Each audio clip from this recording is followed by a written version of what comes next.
No a my si teď poslechneme další skladbu kapely Jeseter.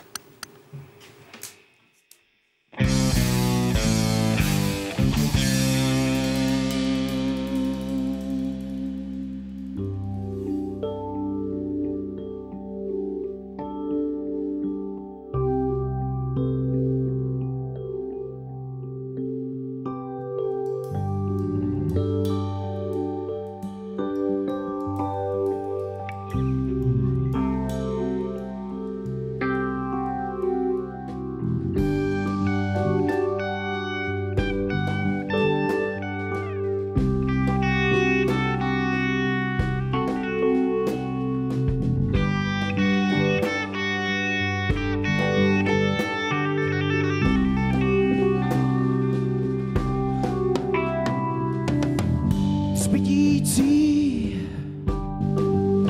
a ve tmě zalitá, žádoucí a sama schoulená,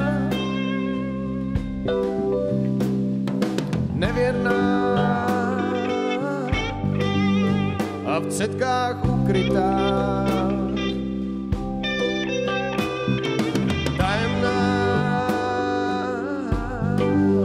A věčně zklamaná.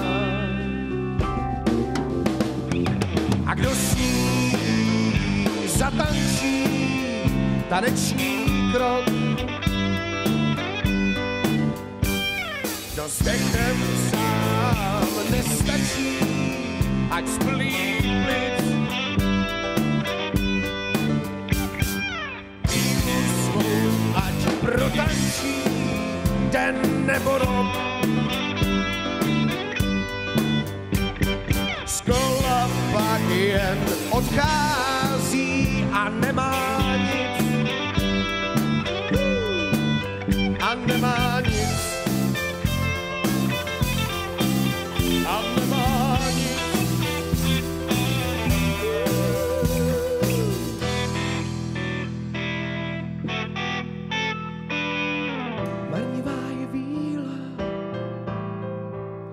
Marností nad marnost. Marnivá je víla, žádostí nad žádost. Marnivá je víla, marností nad marnost. Marnivá je víla, žádostí nad žádost. Marností.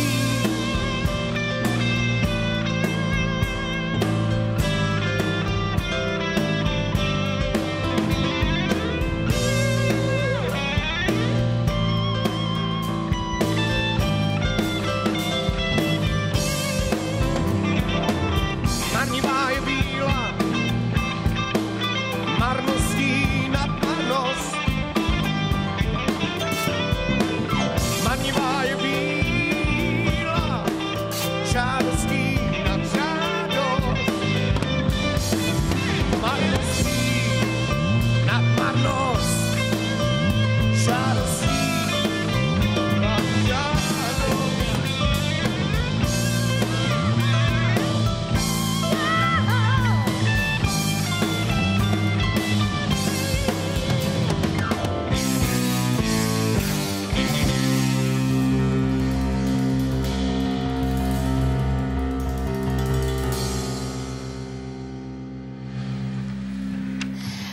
A my jdeme opět vstříc kapele Jeseter.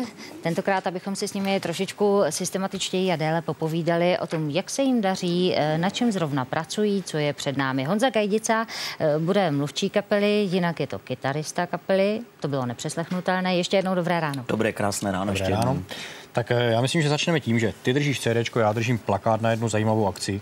Tak podržíme je takhle navzájem, ano, u sebe. A Honzo, na tobě je, aby si teď představil, dejme tomu, možná tu akci, ano. Tak první plakát, jo? Ano, první plakát. Ale teď vidět CDčku. No. Tak já nevím, CDčko, plakát. Ne, takhle, skupina Jeseter natočila asi před rokem, jsme natočili v Polsku CDčko. Natáčeli jsme v Polsku, protože tam je taková určitá spřízněná komunita té naší hudby, kterou my, nebo se jí říká progresivní rock. Takový jako bonbonek do televize, že my jsme vlastně ty skladby všechny museli zkrátit, protože oni jsou vždycky strašně dlouhé, takže my jsme vybrali takové motivy a to jsme slepili dneska, nebo dneska ne, včera jsme to lepili.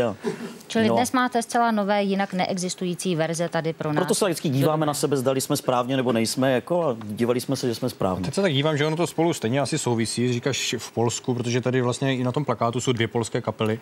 No toto je vlastně takový výjimečný koncept, který spolu organizujeme s klubem Temple. Je to vlastně taková podsta progresivnímu roku. A pozvali jsme si, respektive jsme využili jsme evropského turné těchto 2 polských skupin, After a Quidam. No a my jsme se k ním připojili, že jako spoluorganizátoři teda u nás, jako je to koncert, který je, já mám takovou pomůcku, 5.4. Já teď vždycky zapomenu, protože mi se to plete 5 a 4. No, se to může i splést, že? No ale ne, je to 5.4., je to taková pomůcka nebo technická. A je to v klubu Temple, je to neděle a je to v 18:30, no. Takže ti, kteří mají rádi prostě takové ty dlouhé rozkošatělé skladby, tak si nemusí brát s sebou knížku, stačí, když prostě přijdou a posedí a odpočinou. Nebo Walkmana si vezmou, kdyby to bylo moc dlouhé. Jak jste na ně vůbec narazili? Proč zrovna typ na tyto 2 kapely? Tak ona je to taková komunita. Dneska ten internet umožňuje prostě spojovat nespojovatelné. A vlastně říká se, že fanoušci progresivně roku, že nás je 5%.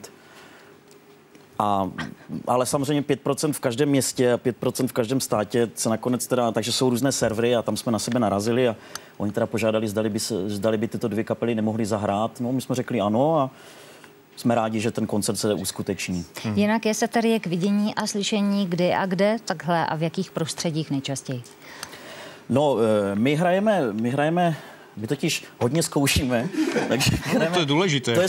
Před hraním zase je to docela dobré. U toho stylu je to důležité, protože tam se pořád něco děje a pořád to musíme nějak vylepšovat. Jinak já jsem zapomněl říct, že my tam teda budeme mít v premiéře takovou dlouhou 20-minutovou skladbu, která se jmenuje Proměna. Tak to je dobré nacvičit, to je pravda. No, to jsme už 2,5 roku cvičíme. A taky si zapomněl říct, odkud jste vlastně? My jsme tady z Ostravy. Tady z Ostravy jste přímo. Domácí. No a kde hrajeme, no tak využíváme od různých, spíš je to taková, nejsme moc až tak klubová kapela, i když samozřejmě v klubech hrajeme, protože zase ta možnost hrát na velkých pódiích s touto muzikou je trošičku na štíru. Takže máme vždycky jednou za rok máme nějaký vánoční progrokový festival, pak v Templu teď organizujeme tyto věci. No a tak po těch severomoravských, a kde nás pozvou v Polsku a tak dále. Takže 5%. Budete-li chtít vidět a slyšet Jeseter, tak prostě použijte internetu, dozvíte se, kdy a kde zrovna budou k vidění a slyšet. Ano. Do Templu, protože tam bude opravdu zajímavý kopec muziky. Teď je připraven raníček. Teď je připraven raníček, čarodějné pohádky. Honzo, schválně, jestli víš, jak se jmenuje dnešní díl. No tak já se tam koukám, že tam je Víla a Málka. No a je to Honzíček. Honzo.